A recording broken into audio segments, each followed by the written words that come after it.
Hola amigos, el día de hoy les voy a enseñar a reemplazar palabras en Word. Esta herramienta puede ser muy útil ya que en algunos casos tenemos textos, documentos en el que necesitamos reemplazar una palabra específica, ya sea una vez, dos veces o definitivamente en todo el documento.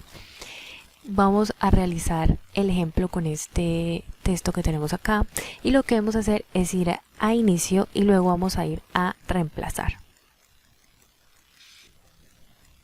Nos va a abrir esta ventana y donde dice buscar vamos a colocar la palabra que necesitamos reemplazar. En este caso va a ser melodía, y en donde dice reemplazar con vamos a poner la palabra por la que vamos a reemplazar melodía en este ejemplo.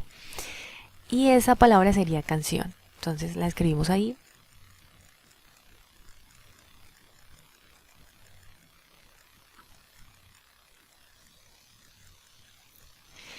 Y luego le vamos a dar donde dice buscar siguiente.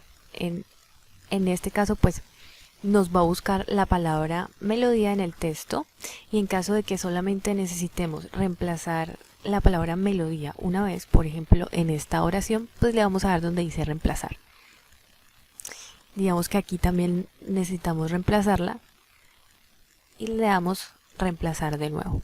Ahora, en el caso de que necesitemos reemplazar la palabra en todo el texto, lo que vamos a ir a hacer es ir al botón que dice reemplazar todos.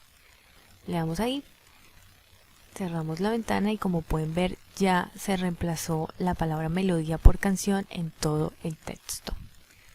Espero haberlos ayudado, no olviden suscribirse y activar la campanita. Nos vemos en un próximo video.